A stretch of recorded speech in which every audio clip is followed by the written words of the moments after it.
Welcome back to Nature's Corner. My name is Erin Shaw. I'm a park naturalist with Ohio Department of Natural Resources. On today's show, we're going to be talking about spoon carving. This is something you can do at home. This is something you can do during the winter time.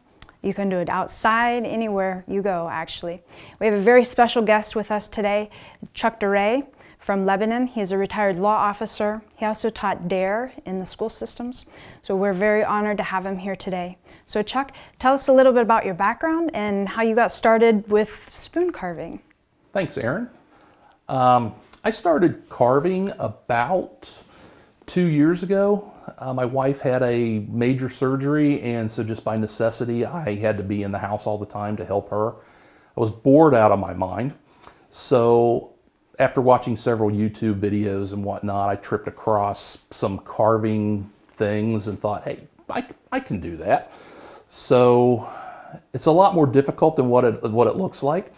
And so I just sort of have grown from there. I started out with just small caricature carvings out of the softwood called basswood.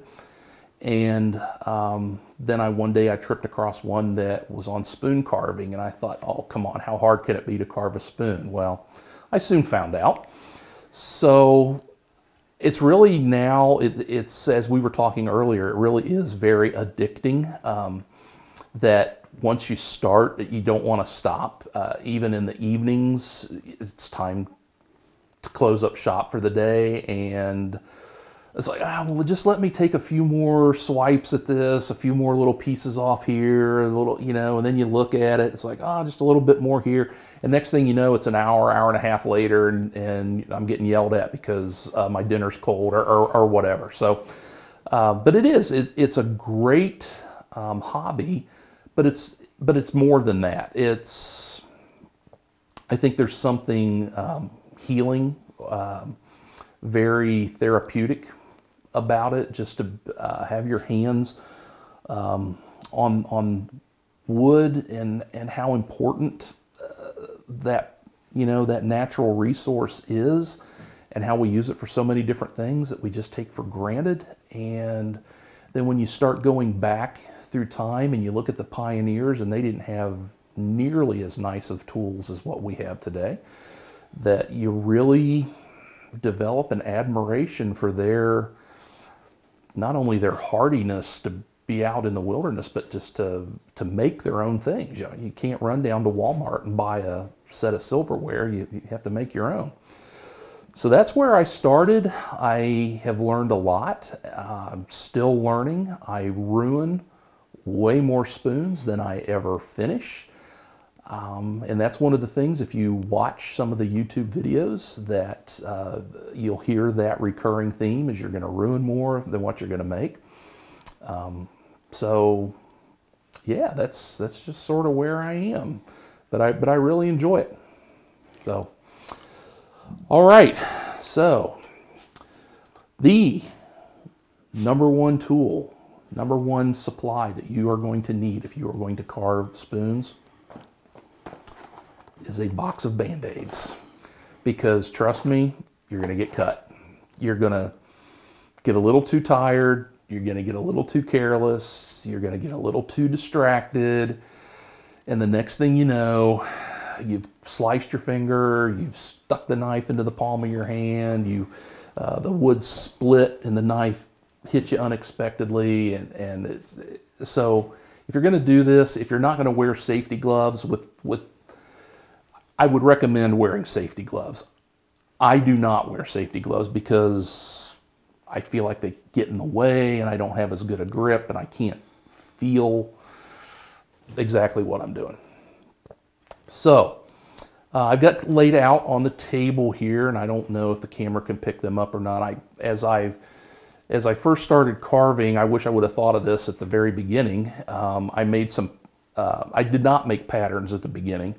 But as I have continued, and then I have had people say, well, hey, can you make me a spatula? Can you make me a pie server? Can you make, like these, I call them butter knives, but like for an appetizer tray, for a cheese ball, or coffee scoops, whatever. So I just, out of pieces of cardboard that I've got laying around, I've made some patterns, and most of these they're just hand drawn, and then I transfer them, you know, over onto cardboard or whatever. So I have some that I have already carved, and I have some that are in process. This is a red oak, which is pretty hard wood.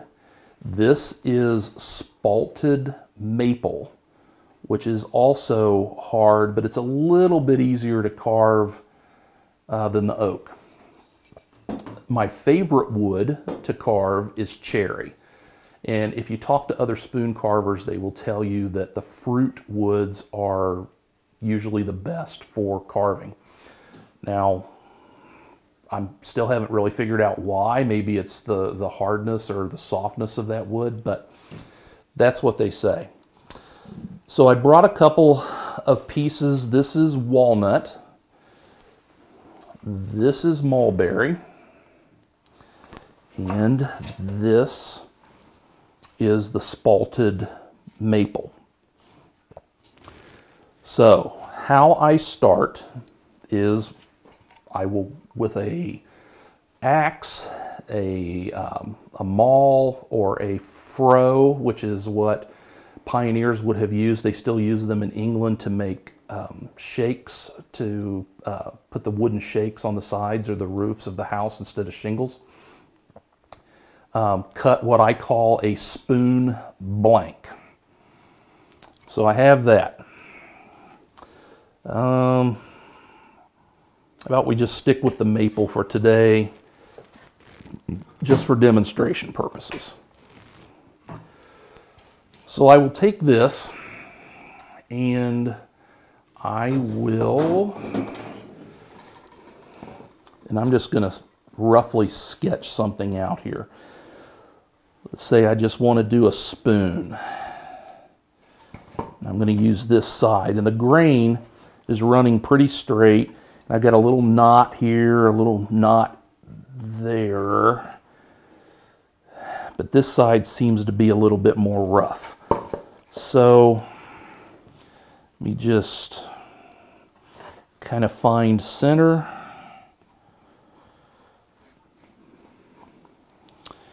And then let's say I want my bowl of my spoon to come around like this. And then we'll just make this pretty utilitarian. It's just going to be it's not going to be anything fancy. There. And it doesn't have to be symmetrical. It doesn't have to be perfect. It's just to give us an idea of what we want. Now, there's a couple of ways we can do this. We're going to use a hatchet to hew away most of this, the excess that is not going to be the spoon. And you can do it just like this, or you can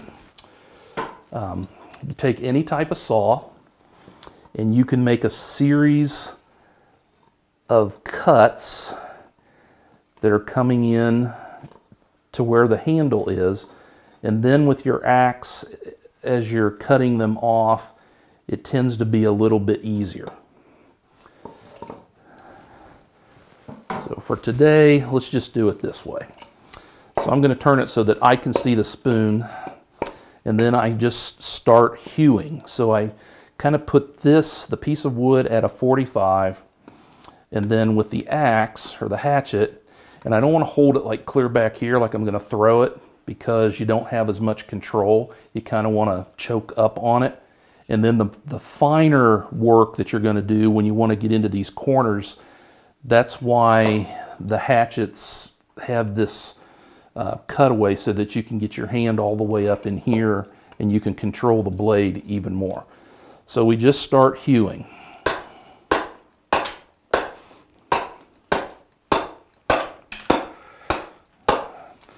And I apologize for getting stuff all over the floor. So I usually do this outside. And then we'll take a little bit more.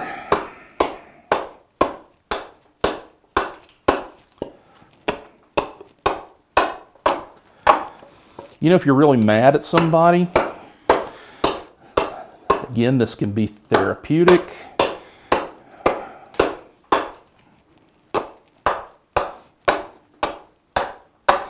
And this is the same method they would have used when they were cutting the timbers to build their log cabins. You start by, they just call it hewing, and you take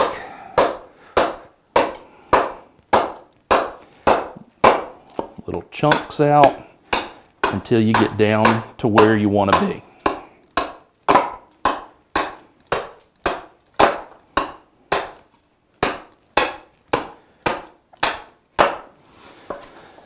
Okay, so you can see where I'm sort of working my way in towards the edge of the spoon on this side.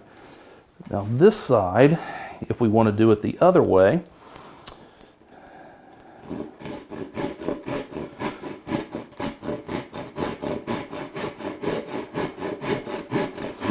and it helps if you have a vise or some sort of device that would hold this steady, but the pioneers didn't have that stuff, so this is just the way they did it.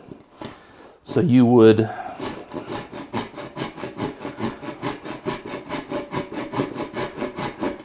just make your cut.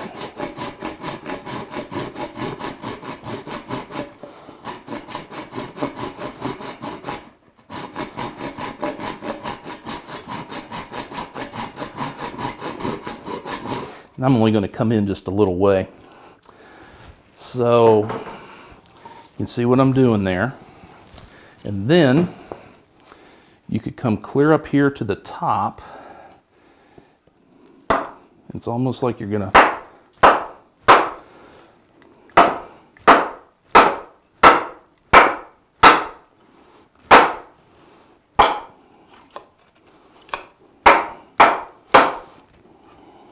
and you can use this sometimes to pry it out a little bit. There you go.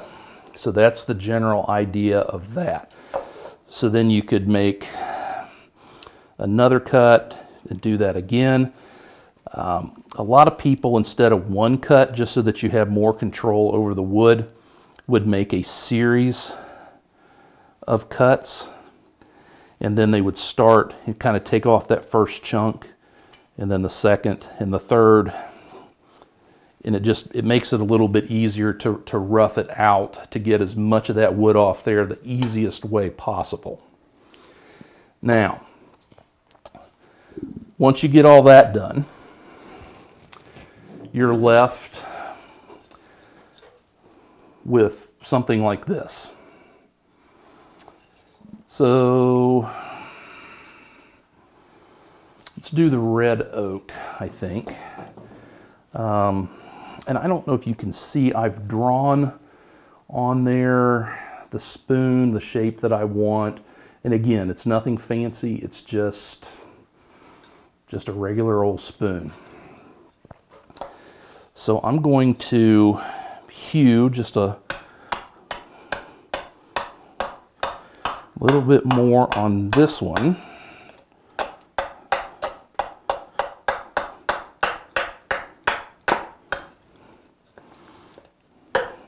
And try to get as close to that line as I can without actually hitting the line itself.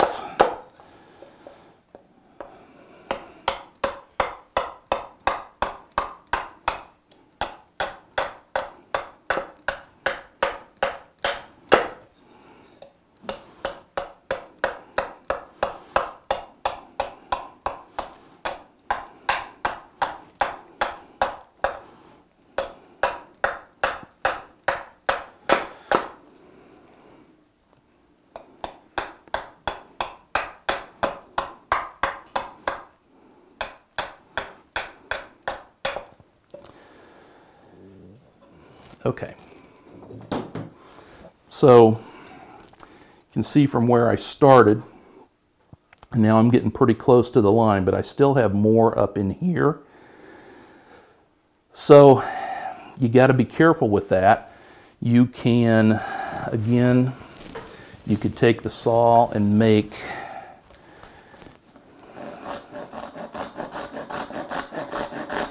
your cut this way.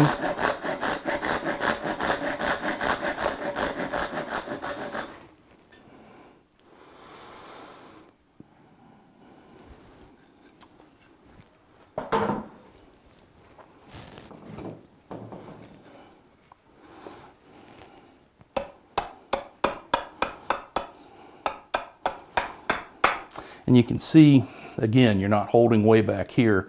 The closer, the finer the work that I get to, the more my hand goes up on the hatchet.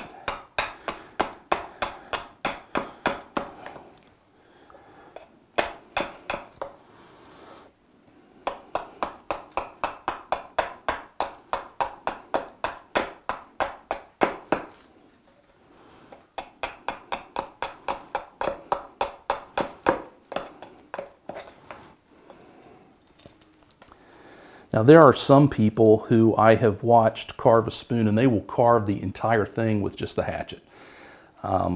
They just have done it for so many years. They're so proficient that, and I kind of cringe. I'm like, oh, they're gonna lose a finger, but they never do. When you get to this, and now you've got like this little corner that you need to take out, so you can. A lot of people with their chopping blocks, they'll have, they'll go down maybe 2 or 3 inches and take a piece out so this will fit, so it doesn't slide on you as you're working. But you can, and again, you want to just, you don't want to start at the ceiling and bring it down. It's just real fine, just sort of refining that, getting it down to where you can actually work it with a knife.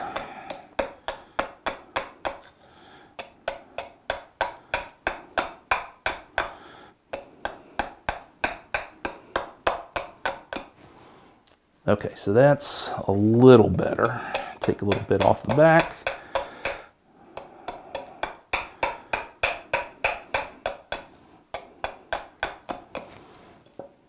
All right. Then I get it to that stage, and then I would move to a knife. The set that I have for spoon carving, this is Beavercraft. You don't have to have Beavercraft. You can make your own knives. A lot of people will use the old fish, like fillet knives.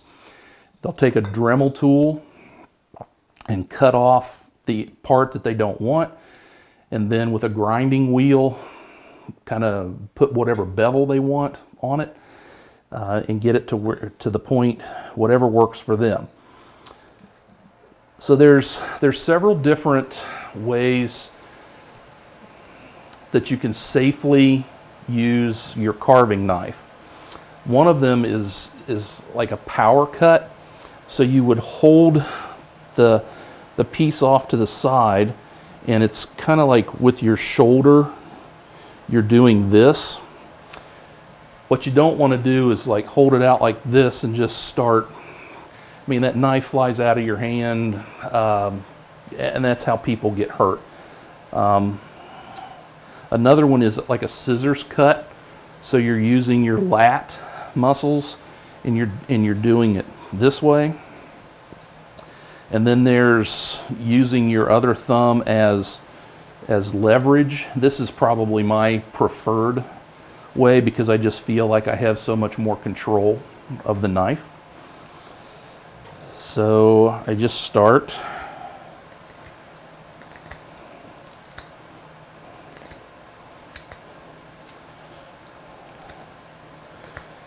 Kind of working that down to where I want it to be. And you will know as you're doing this, you'll know which way the grain of the wood is running because you'll start really getting resistance or you'll see that it's going to start tearing. So then you'll want to switch and just go the other way.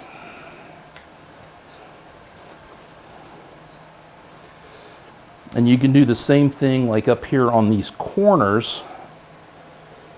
You can just start taking that off. Does it matter with the hatchet? Does it tear out with the hatchet? The hatchet, you might get some tearing, but I think that there's enough weight behind this and enough force that it just kind of goes on through it. And this is, you'll hear the term, whether you're carving, like whittling little figures or carving spoons, they call like hogging out. So you're just hogging off or hogging out most of the excess and getting it down to where it's workable with a knife. And then once you get to the knife, that's where you really start noticing the tearing more. And especially when you start getting into the bowl work. So we do this, and you kind of, and this is not something, you're not going to carve a spoon in 20 minutes.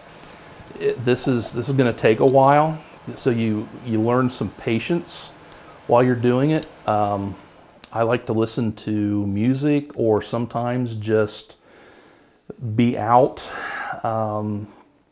take my kit in something that I've already got the blank made, and like come over here to Caesars Creek and just sit on a bench or on a log someplace out in the woods and just be with nature, you know, and look around and look at the trees and listen to the birds and hear the animals and all the nature sounds, and look at some of these trees and think, okay, so what kind of tree is that? Would that be a hardwood, softwood? Could I make a spoon out of that? Could I, you know, whatever.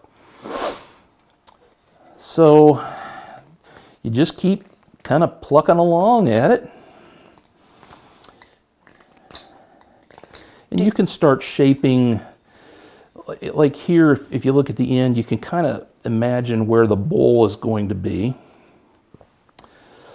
Well, your bowl, you don't want that, I guess, that peak in the bottom of your bowl, or valley, I guess it would be. So you can take that off. Do you use wood that you find, or wood that is dried, or? Yeah, I have not bought a piece of wood yet. These come from people that are having a house built and they have to take down a tree, or a arborist who is hired to go out and take trees down for somebody, and I talk to them, it's like, hey, can I just get, I mean, I don't want a cord of firewood, I just want one log that's maybe 5-6 inches in diameter and maybe 12-14 inches long, because that will keep you occupied for quite a period of time. So it's greenwood. Greenwood is so much easier to carve than the dried wood. If you can get the greenwood, I would suggest people try both, because for me, just to sit here and say, oh, greenwood's easier to carve, people are like, yeah, okay. Once you do it, it's like, oh my goodness. It's the difference of like trying to take the knife through like a brick as opposed to butter. I mean, it's just, greenwood is just so much easier. Can you tell by looking at it? Yeah, and you can actually, I mean, you go to Home Depot or Lowe's, I suppose Ace Hardware, you can get a moisture meter for not very much money, and you can tell what the moisture content is in the wood then. But yeah, if one of these trees were to happen to blow down today and we went out there and just took out a section and just started carving on it, it would just be so much easier. One of the things that I did not mention, and I don't know if you can see it on, sorry Aaron, I'm making a big old mess here, is you don't want to carve with the pith of the wood in your carving. And the pith is the center of the log, but it's not always actually in the center. It's like where the center of the rings is. So sometimes it'll be offset. If it is, that's great, because if your pith happens to be over here, it gives you this much log to work with. Whereas if it's right in the middle, then you have to cut off this half and leave that pith. And because what happens is, as the wood dries out over time, if the pith is in your spoon's going to crack right down the middle. So, okay, so I'm going to move, now that was red oak that I was working on. I'm going to move over to the maple, and I'm going to switch to my spoon knife and just kind of start working on the bowl. With a spoon knife, you want to go across the grain, not with the grain. With the grain, you're going to get a lot of tear out. So you want to go across, and it's just time consuming, but it's just taking little shavings. You're not going to scoop all the way down in and get a whole spoon or a whole knife full of wood. It's just going back and forth, and it's kind of like once you get past the initial level, I suppose, or the first layer, it seems like it starts going a little bit faster. And once you get the technique down, it's a little easier. Do you do this part inside your house? No, my wife has forbidden me to do this in the house. As you can see the mess that I'm making here. I sit out in the garage and do this. I have talked to different people who do it in the house, and what they'll do is get like a painter's tarp and put it down first, and then when they're done, they can just gather that up, take it outside, and toss it. So yeah, you just sit, and again, I tend to choke up on the knife instead of holding it way back here, because you're not going to get a whole lot of leverage. So I hold the wood with my thumb, and then with my hand I just pull it towards me. And this spalted maple, it tends to be a little bit harder, and I've had this for a while, so this is not green wood. If I had a piece of green, I would show you just how much easier it is. And the spalting is actually a fungus that has gotten in the wood, and it's not harmful to human beings. It's okay to go ahead and use a spoon that's got, or wood that's got spalting in it. It actually, once the spoon is all done and finished, it's beautiful. It has a really some nice features that go in there. So I go a little bit from this direction, and then I'll turn it around and I'll go a little bit from this direction. But again, you don't want to go with the grain because it will tear that out. Now, as we were talking earlier and I was explaining what a spoon mule is, if I had a spoon mule, so I would be sitting on a bench and there would be two long pieces of wood that came out that would be on either side of my legs. And I would either push out with my knees or with my feet, and that would pinch this piece of wood and hold it steady. And then I would use a gouge, and you can take out a whole lot more wood faster with these than you can with the spoon knife. So this would be held almost in a vise-like thing, and then you don't necessarily want to use a mallet on these. You can, but it's not really necessary if you've got them sharp. And so you would just start working it, and you would be amazed at how quickly it'll go through the wood. And then you can turn it around, you can come back through the other side, and you can put it sideways and sort of work around the inside of the bowl until you have it the thickness that you want. And they make these in all different sizes, for doing that kind of stuff. So I brought a few pieces that I have done. They're not completely finished, but this is a coffee scoop that I made. And one of the questions when I made my first one is people wanted to know, well, is that accurate? Is that a 1 tablespoon or what? So I have a metal tablespoon, and I keep an old can of coffee grounds in my garage, and I put 1 level scoop of coffee and then put it in there, and if it's overflowing, then I know I don't have it deep enough. If it's way down in and it's not even up to the edges, it's like, okay, I need to take some of the edges off. So I work on them until I get them as close to 1 tablespoon as I can possibly get. So I do that. This is made out of birch. It's not perfectly symmetrical, and I got the neck just a little too thin, but it would work for, I don't know, if you have your flour, sugar, spices, whatever, to scoop some out. And I got to give a shout out to my daughters.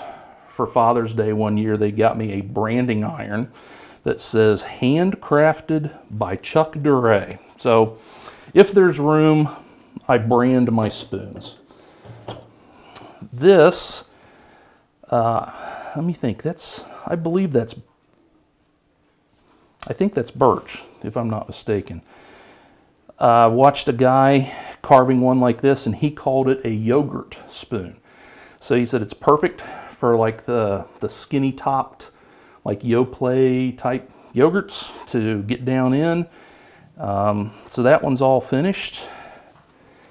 And this is one, I don't know if you can see the spalting in that, like the little black lines. And then around on the back, you can see that one pretty good. So that's spalted maple. It's all sanded down. All I have to do is put a finish on it. And what I just use mineral oil, because it is approved by the FDA and it's not going to hurt you to eat it. So that's really quick. But that's sort of an overview of spoon carving, and that's what I do. Do you want to show us the other things that you made here? Oh, sure. Let me just kind of run through my tools real quick. Of course, there are the gouges. I can maybe hold them up so they can be seen a little bit better. I have a honing puck that has 2 different grits and some honing oil. So as my tools start to get just a little bit dull, put a little bit of oil and put a better edge on them. I have just a carver's mallet. This would be a tool, this is a draw knife, and you would use that again to hog off a whole bunch of wood if you had something to secure the spoon blank in. Sometimes down, once I get into the bowl, I will use a scraper. And you know, there's just, depending on how big the bowl is, which part of this I use to scrape. And a lot of times you can use this and get it actually smooth enough that you don't even need to sand. So that's it for my spoon carving stuff. And then one of the other things I do is I whittle or carve little caricatures. And I use basswood. This is a soft wood, it's very straight grain. And obviously this was a block at one point, and I sketched out a snowman with his hat on and roughed that out on a bandsaw. If you don't have a bandsaw, you can use a coping saw or whatever. And then this is the end result. I carve a couple little birds. Those are the hardest part. His arms are actually made out of honeysuckle, and then I just paint him, and I do those. I've made some little Santa Claus faces that you can use as ornaments or decoration in your house at Christmas time. This one is, you can tell it's round. This is just the branch from a honeysuckle bush that was growing on my back fence. So I just went out with a pair of pruners, cut what I wanted, and this I'm allowed to do in the house. But the spoons I'm not. So I'll take like a big beach towel and throw it over my lap in the evenings and sit there in front of the television and just sort of mindlessly whittle away. Made a fishing lure. I think this is going to be my next venture, is fishing lures. Talked to a couple different people, and it's interesting, especially like for bass fishing, is you got to, you know, put different weights in them to get them at a certain level and to make sure that they come through the water straight. And so anyway, I made one. Actually, somebody asked me for this one. They wanted to put an eyelet in it and attach it to a ceiling fan so that they could use it as a pole for a ceiling fan chain. So that's what I do. And again, I find it to be very therapeutic. It's fun, it's productive, using resources that are out there that are growing all around us, and it's just good stuff. So you probably have friends and neighbors that say, hey, I want a spoon. I do. I have people contact me and ask me to make them spoons or spatulas or caricatures of Santa Clauses. Yeah, and I didn't bring any of my Halloween stuff, but I carved a whole, you can see a ghost, a pumpkin, a scarecrow, a witch. And as I carve them, my wife comes out in the garage and says, oh yeah, we need that to decorate our house. so in the house it goes. And I've got a little boy that lives next door to me, 3rd grade, that he just thinks this is the coolest stuff ever. So his parents last year for Christmas got him a set of safety gloves and a carving knife. So he carries them around in his little Folgers can, and he comes over when I have my garage door open, and he's become my buddy. So he sits in a lawn chair, and sometimes we talk and sometimes we don't, but we just sit there and carve, and I think it's good for him and it's good for me. That's cool. So yeah. There are many different types of wood out there. There's hardwood, softwood, and engineered wood. Trees are a very important natural resource. And today I was wondering what kind of wood Chuck would chuck. And so we are so glad to have you on the show today. Thank you so much. That's it for today's show. If you would like more information, you can check us out online at ohiostateparks.gov. Thank you, and we'll see you on the trails.